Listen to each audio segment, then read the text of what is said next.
star goes to Isabel Ortega for Firefly. Presenting the trophy for the PMPC is Benny Andaga.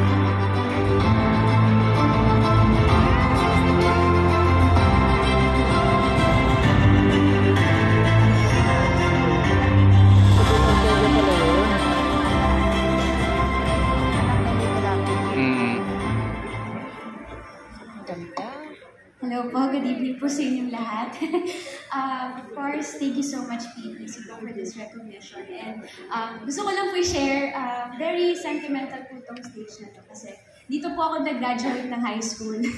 And hindi ko po natapos yung graduation ko noon kasi may taping ako. And I remember that was during my very first year of being an actress. And now, 9 years later, ngayon tinatanggap ko naman yung very first award ko for my very first film. So, thank you so much to, of course, kinakabahan po. Sorry. So, of course, thank you so much po to GMA Pictures, of course, Miss Nessa, Miss Ange, Sir Bats, who is also here, and of course, to my co-actors, si Yuen, of course. Congratulations then, Yuen. Of course, nila Sir Epi Tizon, Miss Yaya Aguila, of course, Miguel. Ang dami ko pong natutunan sa kanila, so thank you so much. And of course, nanginginig po yung boses ko, pasensya.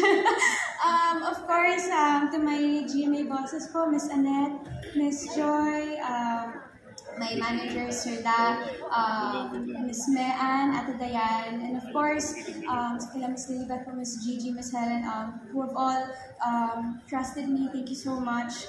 Of course, gusto ko rin patiin po yung mga former managers ko who also was a part of my journey. So, Tito Ojo Diaz, of course, Captain Luz, kay Nanay Lolit, and kay Tito Gordy who have guided me also along the way. So, maraming salamat po. Of course, Mama, who's here, thank you so much for all of your support. Kay Papa, kay Daddy, maraming salamat po sa pagmamahal. Of course, once again, PMPC, thank you so much for this award. I am very grateful po, and patuloy ko pong magtatrabahuhan ang craft ko, and patuloy ko pong gagalingan. Maraming salamat po. Thank you.